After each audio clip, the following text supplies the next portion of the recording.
नमस्कार दोस्तों, मेरा नाम है लालमन और आप देख रहे हैं आपका अपना यूट्यूब चैनल कोचिंग वाले भैया। दोस्तों, इस वीडियो में हम कक्षा 12 रसायन विज्ञान का नया सिलेबस जो कि यूपी बोर्ड ने 2023-24 के लिए जारी किया है उसके बारे में डिस्कस करने वाले हैं। दोस्तों, मंजिल और रास्ता का आपस में गहरा संबंध होता है।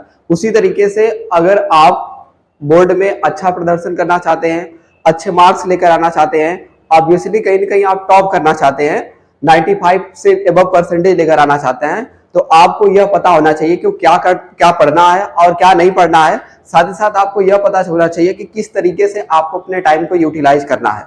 तो इन्हीं चीजों को ध्यान में रखते हुए आपके साथ हम रसायन विज्ञान का नया सिलेबस डिस्कस कर रहे हैं, जिसमें आपको क्लियर पता चलेगा कि आपको क्या पढ़ना है और क्या नहीं पढ़ना है। तो जो आपको पढ़ना है उस पर आप विशेष ध्यान देंगे, जो आपको नहीं पढ़ना है उसे आप लास्ट में पढ़ सकते हैं या ऑब्वियसली आप उसे छोड़ भी सकते हैं।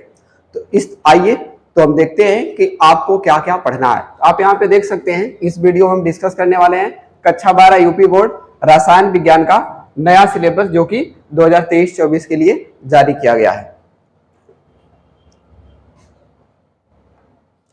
तो रसायन विज्ञान कक्षा 12, सबसे पहले आप यह देख लीजिए कि आपका प्रश्न पत्र बोर्ड एग्जाम में किस तरीके से आएगा, यानी कि आपका प्रश्न पत्र का स्ट्रक्चर क्या होगा, उसमें क्वेश्चन किस फॉर्मेट पे आपसे पूछे जाएंगे। तो आप यहां पर देख रहे हैं प्रश्न पत्र बनाने की योजना। प्रश्न पत्र बनाने की योजना में आपका क्वेश्चन नंबर जो 1 होगा वो बहुविकल्पी प्रश्न होगा, जिसमें बहुविकल्पी प्रश्न 6 होंगे और एक प्रश्न 1 नंबर का होगा। तो टोटल बहुविकल्पी प्रश्न 6 अंक के आपसे पूछे जाएंगे। और दूसरा क्वेश्चन आपका होगा 2 अंक का, जिसमें 4 क्वेश्चन पूछे जाएंगे और टोटल कितने मार्क्स हो जाएंगे, 8 नंबर का दूसरा क्वेश्चन होगा। क्वेश्चन नंबर 3 में भी 2 नंबर के क्वेश्चन पूछे जाएंगे, टोटल 4 क्वेश्चन पूछे जाएंगे। तो इस तरीके से ये भी कितने मार्क्स का हो जाएगा, 8 मार्क्स का हो जाएगा। क्वेश्चन नंबर 4 में 4 प्रश्न पूछे जाएंगे और प्रत्येक प्रश्न 3 अंक का होगा। तो क्वेश्चन नंबर 4 आपका टोटल 12 अंक का हो जाएगा। इसी तरीके से क्वेश्चन नंबर 5 में भी 4 क्वेश्चन पूछे जाएंगे, प्रत्येक प्रश्न 4 अंक का होगा और इस तरीके से क्वेश्चन नंबर 5 में 16 अंक पूछे जाएंगे। क्वेश्चन नंबर 6 में केवल 2 क्वेश्चन होंगे और प्रत्येक प्रश्न 5 अंक का होगा। तो 5 दूना 10, तो क्वेश्चन नंबर 6 में 10 अंक आपको मिलने वाले हैं। क्वेश्चन नंबर 7 में केवल 2 क्वेश्चन रहेंगे, प्रत्येक क्वेश्चन 5 अंक का रहेगा। तो आपको टोटल कितने मिल गए, 10। तो इस तरीके से अगर इनको हम ऐड करें तो टोटल 70 नंबर के क्वेश्चन आपसे पूछे जाएंगे। आइए अब हम यह देख लेते हैं कि आपको क्या पढ़ना है और क्या नहीं पढ़ना है। यहां पर नोट में लिखा गया कम से कम 8 अंक के आंकिक प्रश्न पूछे जाए, मतलब कि आपके क्वेश्चन मतलब प्रश्न में टोटल 8 अंक के आंकिक प्रश्न न्यूमेरिकल पूछे जाएंगे, जो कि फिजिकल केमिस्ट्री से रहेगा। अब देखिए कौन कौन से चैप्टर है जो आपको पढ़ने हैं। आपका चैप्टर नंबर 1 जो पहले हुआ करता था ठोस अवस्था सॉलिड स्टेट, वो पूरी तरीके से हटा दिया गया है, उसमें आपको कुछ नहीं पढ़ना है। तो अब आपका चैप्टर नंबर 1 विलयन से शुरू होता है, तो बहुत बड़ा बदलाव हो गया है। तो चैप्टर नंबर 1 आपका है विलयन, और विलयन से टोटल 8 अंक के क्वेश्चन पूछे जाएंगे। चैप्टर नंबर 2 आपका है वैद्युत रसायन, और वैद्युत रसायन से 7 अंक के क्वेश्चन पूछे जाने वाले हैं। चैप्टर नंबर 3 रासायनिक बलगतिकी, 7 अंक के क्वेश्चन पूछे जाएंगे। 4 से डी और एफ ब्लॉक के तत्व है, 6 अंक के क्वेश्चन पूछे जाएंगे। यहाँ पर आप देख पा रहे हैं क्लियरली कि पी ब्लॉक के तत्व पूरी तरीके से हटा दिया गया है, जो कि आपकी केमिस्ट्री का एक मेजर पोर्शन हुआ करता था, जिसमें आपको वर्ग 15, 16, 17, 18 के तत्वों को पढ़ना होता था, जिसमें काफी समय भी लगता था, और वो पूरी तरीके से हटा दिया गया है। तो आपको बहुत बड़ी राहत मिल गई यहाँ पर। तो चैप्टर नंबर 4 आपका क्या है, डी और एफ ब्लॉक के तत्व, इससे 6 नंबर के क्वेश्चन पूछे जाएंगे। चैप्टर नंबर 5 है उप सहसंयोजन यौगिक कोऑर्डिनेशन कंपाउंड, 7 अंक के क्वेश्चन पूछे जाएंगे। अब यहां से आपका बुक 1, अब यहां से आपका चैप्टर नंबर 6 से बुक 2 शुरू हो जाता है। बुक 1 में इतना आपको पढ़ना है, यानी कि बुक 1 में आपके 2 चैप्टर कंप्लीटली हटा दिए गए हैं। अब यहां से बुक 2 शुरू होता है। चैप्टर नंबर 6 से हेलो एल्केन और हेलो एरीन आपको पढ़ना है, 7 अंक के क्वेश्चन पूछे जाएंगे। 8 में है एल्डिहाइड कीटोन एवं कार्बोक्सिलिक अम्ल, इससे 8 अंक के क्वेश्चन पूछे जाएंगे। चैप्टर नंबर 9 है एमीन, इससे 6 अंक के क्वेश्चन पूछे जाएंगे।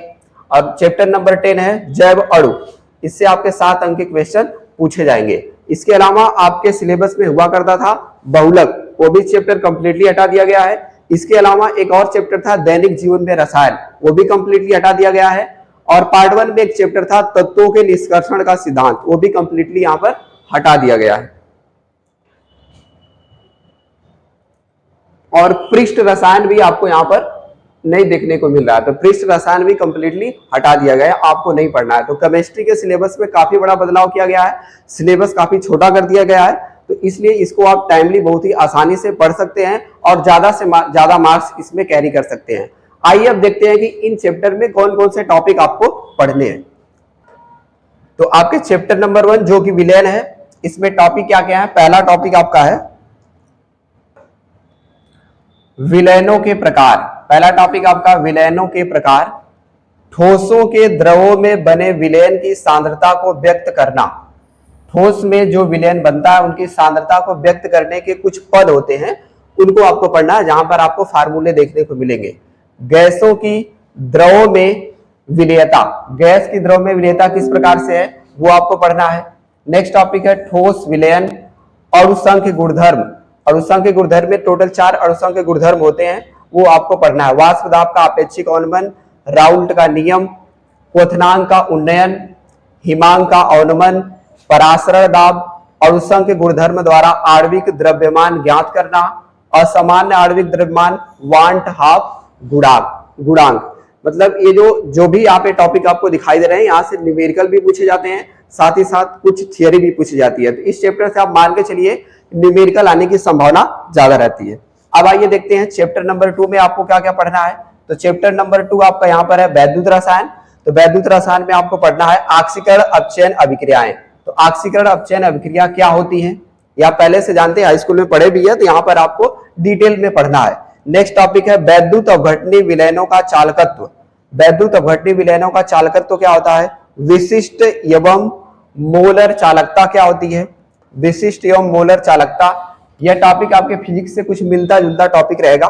सांद्रता के चालकत्व में परिवर्तन, सांद्रता को बदलने पर चालकत्व में क्या परिवर्तन होता है। इसके बाद कोलेराउस का नियम, वैद्युत अपघटन और वैद्युत अपघटन के नियम क्या क्या होते हैं, प्रारंभिक विचार आपको पढ़ना है। शुष्क सेल के बारे में पढ़ना है, वैद्युत अपघटनीय सेल और गैल्वेनिक सेल क्या होते हैं। सीसा संचायक सेल के बारे में पढ़ना है। सेल का विद्युत वाहक बल क्या होता है। मानक इलेक्ट्रोड विभव क्या है। नैन्स समीकरण आपको पढ़ना है। और रासायनिक सेलों में इसका अनुप्रयोग, गिब्स ऊर्जा और सेल के ईएमएफ में परिवर्तन के मध्य संबंध आपको पढ़ना है। यहाँ पर एक इंपॉर्टेंट फार्मूला आपको मिलेगा। इसके बाद आपको ईंधन सेल तथा लास्ट में आपको संचारण पढ़ना है। तो लगभग इस चैप्टर में भी सभी टॉपिक आपको कवर करना है। आइए देखते हैं नेक्स्ट चैप्टर में आपको कौन कौन से टॉपिक पढ़ना है। चैप्टर नंबर 3 आपका है रासायनिक बलगतिकी। तो आपका टॉपिक पहला है अभिक्रिया का वेग। अभिक्रिया का वेग, औसत और तात्क्षणिक वेग क्या होता है। अभिक्रिया के वेग को प्रभावित करने वाले कौन कौन से कारक होते हैं, कारक आपको पढ़ना है। तो वो कारक आपके यहाँ पर दिया गया, सांद्रता का प्रभाव पड़ेगा, ताप का, उत्प्रेरक का, अभिक्रिया की कोटि और आणविकता, वेग नियम और विशिष्ट दर क्या होता है, विशिष्ट दर स्थिरांक, समाकलित वेग समीकरण और अर्ध आयु। केवल शून्य और प्रथम कोटि की अभिक्रिया के लिए तो आपको यहाँ पे ध्यान देना है, केवल शून्य कोटि की अभिक्रिया आपको पढ़ना है और प्रथम कोटि की अभिक्रिया आपको पढ़ना है। इसके आगे की द्वितीय और तृतीय कोटि की अभिक्रियाएं आपको नहीं पढ़ना है। संघट्ट सिद्धांत की अवधारणा क्या होती है। संघट्ट का सिद्धांत यानी कि जब कोई अभिक्रिया होती है तो उसके जो मॉलिक्यूल्स होते हैं वो आपस में टकराते हैं, तो उसकी थियरी आपको पढ़ना है। प्रारंभिक विचार, गणितीय विवेचना नहीं करनी है, आपको ध्यान देना है, डेरिवेशन वगैरह नहीं करना है, केवल आपको समझना है कि किस तरीके से ये होता है। सक्रियण ऊर्जा क्या होता है, मोस्ट इंपॉर्टेंट चीज है। आर्हेनियस समीकरण के बारे में आपको ओवरव्यू पढ़ना है, इन डिटेल नहीं पढ़ना है, थोड़ा बहुत आपको केवल जानकारी लेनी है। चैप्टर नंबर 4 आपका है डी और एफ ब्लॉक के तत्व। क्या पढ़ना है इसमें, सामान्य परिचय, इनसे आपका परिचय करवाया जाएगा और आपका भी इनसे परिचय होगा। इसके बाद आप सीखेंगे इनका इलेक्ट्रॉनिक विन्यास करना। इसके बाद संक्रमण धातुओं के अभिलक्षण और उपलब्धता, इनके क्या लक्षण होते हैं, इनकी क्या विशेषताएं होती है, कहां पर आपको मिल सकते हैं, इनके बारे में पढ़ना है। नेक्स्ट है संक्रमण धातुओं की प्रथम श्रेणी के गुणधर्मों में सामान्य प्रवृत्तियां। प्रथम श्रेणी के जो तत्व हैं उनके गुणधर्मों में किस प्रकार बदलाव होगा उसके बारे में पढ़ना है। कौन कौन से गुणधर्म है धात्विक अभिलक्षण है, आयनन एंथैल्पी में आपको बदलाव देखना है, ऑक्सीकरण अवस्थाएं किस प्रकार के प्रदर्शित करेंगे, आयनिक त्रिज्या में किस प्रकार परिवर्तन देखने को मिलेगा, रंग ये क्यों प्रदर्शित करते हैं ये आपको पढ़ना है, उत्प्रेरकी गुण ये किस कारण देते हैं, चुंबकीय गुणधर्म, अंतराकाशीय यौगिक, मिश्र धातु का बनना, इसके अलावा दो यौगिकों का आपको बनाने की विधियां और उनके गुणधर्म के बारे में पढ़ना है, जिसमें से पहला आपका है पोटेशियम डाइक्रोमेट K2Cr2O7 और दूसरा आपका है पोटेशियम परमैंगनेट KMnO4। इसके बाद आप एफ ब्लॉक में क्या आपको पढ़ना है, एक्टिनाइड श्रेणी। एक्टिनाइड श्रेणी में इनका समान इलेक्ट्रॉनिक विन्यास, ऑक्सीकरण अवस्थाएं, रासायनिक अभिक्रियाशीलता, लैंथेनाइड आकुंचन और इसके प्रभाव आपको पढ़ना है।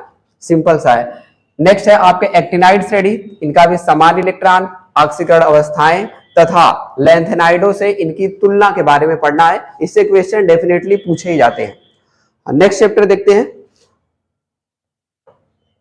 चैप्टर नंबर 5 आपका है उप सहसंयोजन यौगिक, कोऑर्डिनेशन कंपाउंड। इससे आपके बहुत ही आसान क्वेश्चन पूछे जाते हैं। इनका यूपीएससी नामकरण किस तरीके से करते हैं उसी से क्वेश्चन पूछे जाते हैं, बाकी आपको केवल पढ़ना है। देखिए क्या क्या है। उप सहसंयोजन यौगिकों का परिचय, लिगेंड क्या होता है, उप सहसंयोजन संख्या किस तरीके से ज्ञात करते हैं, इनका कलर क्यों होता है, इनके चुंबकीय गुणधर्म और आकृतियों के बारे में पढ़ना, ये किस प्रकार की रचनाएं बनाते हैं, टेट्राहेड्रल चतुष्फल की रचनाएं इनकी होती है, उनके बारे में आपको पढ़ना। एक है एक नाभिकीय उप सहसंयोजन यौगिकों का आईयूपीएससी पद्धति से नामकरण, यही इंपॉर्टेंट है इस चैप्टर में, इसी से क्वेश्चन ज्यादा पूछे जाते हैं। नेक्स्ट है आबंधन, वर्नर का सिद्धांत, दो सिद्धांत आपको पढ़ना, वीवीटी और क्रिस्टल फील्ड थियरी, सीएफटी जिसे बोलते हैं। संरचना एवं त्रिविमीय समावयवता क्या होती है, धातुओं के निष्कर्षण, गुणात्मक विश्लेषण और जैविक निकायों में उप सहसंयोजन यौगिकों का महत्व है। चैप्टर नंबर 5 में ये टॉपिक आपको डिस्कस करते हैं। ये आपका बुक 1 था, तो बुक 1 में काफी बदलाव आप देख लिए, कई चैप्टर हटा दिए गए कंप्लीटली। अब यहाँ से बुक 2 शुरू होता है आपका, जिसमें से चैप्टर नंबर 6 आपका है हेलो एल्केन और हेलो एरीन क्या होते हैं और इनके बारे में क्या क्या पढ़ना है आपको। तो पहले हेलो एल्केन के बारे में आप पढ़ेंगे, इनका नामकरण आईयूपीएससी नामकरण कैसे करेंगे, CX आबंध की प्रकृति क्या है, भौतिक और रासायनिक गुणधर्म पढ़ने हैं, प्रतिस्थापन अभिक्रियाओं की क्रियाविधि, ध्रुवण और घूर्णन पढ़ना है। यहाँ पर इनकी क्रियाविधि के बारे में भी आपको पढ़ना है, तो ध्यान दीजिएगा क्रियाविधि आपके एग्जाम में पूछा जाता है।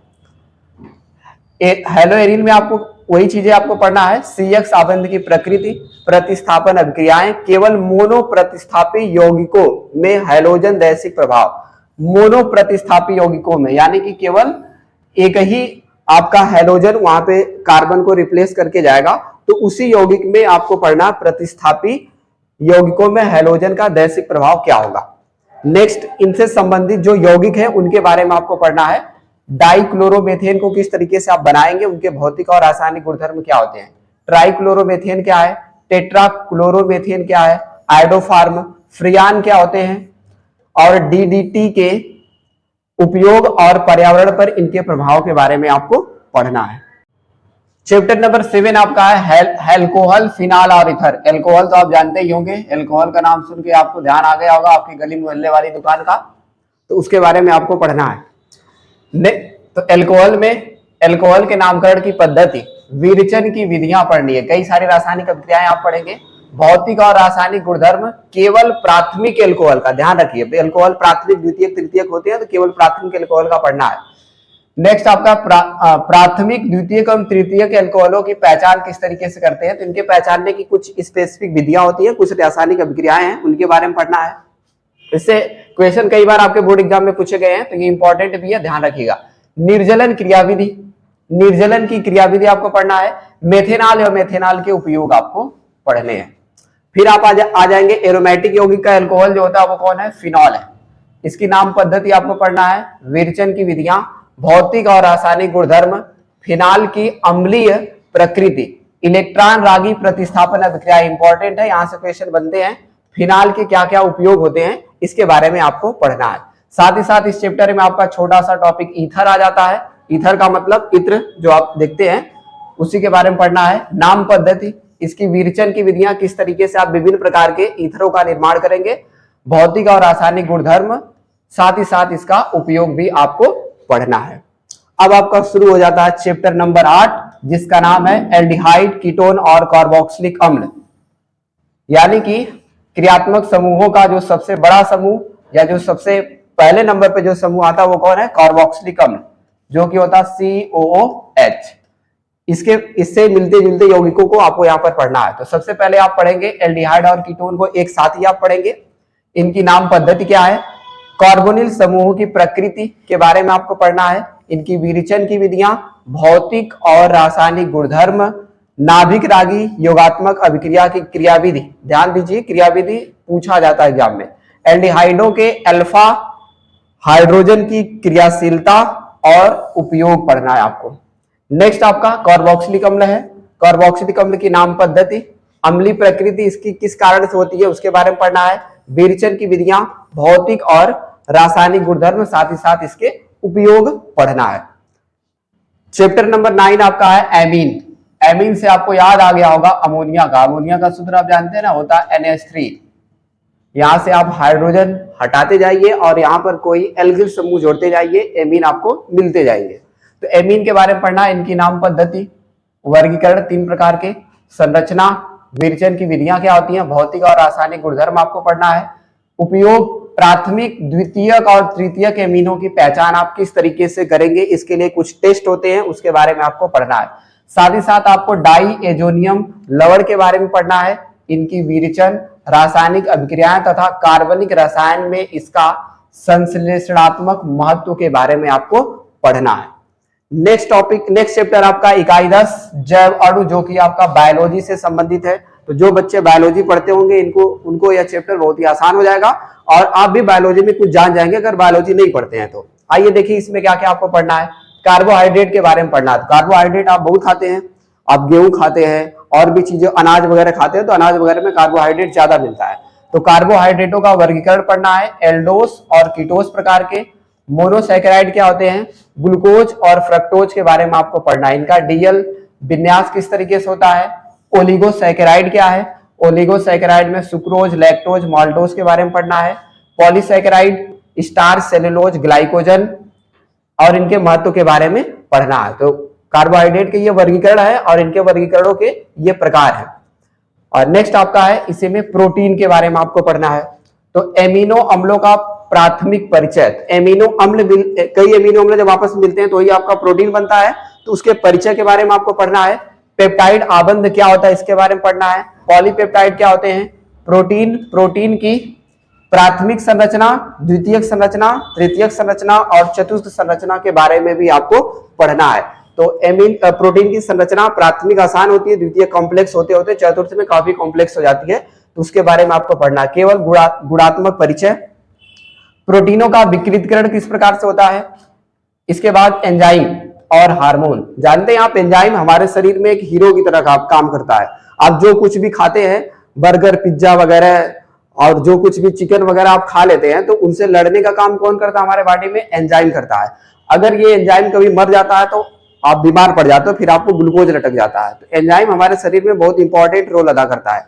साथ ही साथ आपका हार्मोन, तो यहाँ पर हार्मोन के बारे में आप समझेंगे। तो हार्मोन जो होता है वो हमारी मानसिक क्रियाओं को बहुत ही कंट्रोल करता है। हम किस तरीके से कहां पर रिएक्ट करते हैं, हम कब इमोशनल होते हैं, तो अलग अलग परिस्थितियों में अलग अलग प्रकार के हार्मोन हमारे बॉडी में रिलीज होते हैं, तो हमारी काफी जैविक क्रियाओं को यह कंट्रोल करते हैं। तो हार्मोन के बारे में आपको यहाँ पर पढ़ना है। प्रारंभिक परिचय क्या होता है, संरचना आपको नहीं पढ़ना, यहाँ पे लिखा गया साफ संरचना छोड़कर, ध्यान दीजिएगा। नेक्स्ट आपका विटामिन। विटामिन के पीछे आप बहुत भागते हैं, विटामिन ए ले लो, विटामिन बी ले लो, विटामिन सी ले लो। तो विटामिनों के बारे में आपका पढ़ना, ABCD, उनके रासायनिक नाम क्या होते हैं, उनके रासायनिक सूत्र क्या होते हैं, वो कहां पर आपको मिलेंगे। साथ ही साथ अगर उनकी कमी आपके बॉडी में हो जाएगी तो आपको कौन सा रोग होगा, उन सारी चीजों के बारे में आपको पढ़ने को मिलेगा। साथ ही साथ न्यूक्लिक अम्ल, DNA और RNA के बारे में पढ़ना है। DNA के बारे में आप जानते होंगे, यह हमारे आनुवांशिक लक्षणों को माता पिता से संतानों में लेके जाता है, जिसकी वजह से आप अपने माता पिता से क्या होते हैं, मिलते जुलते हैं। साथ ही साथ RNA जो होता है, इसे प्रोटीन की फैक्ट्री बोला जाता है। RNA हमारे बॉडी में प्रोटीन निर्माण में बहुत ज्यादा मदद करता है। अब नेक्स्ट इसके बाद आपका शुरू हो जाता है प्रयोगात्मक परीक्षा, जो कि आपका अपना होता है। यानी कि ये जो 30 अंक आपका समझ लीजिए रिजर्व है, आपको मिलता ही है।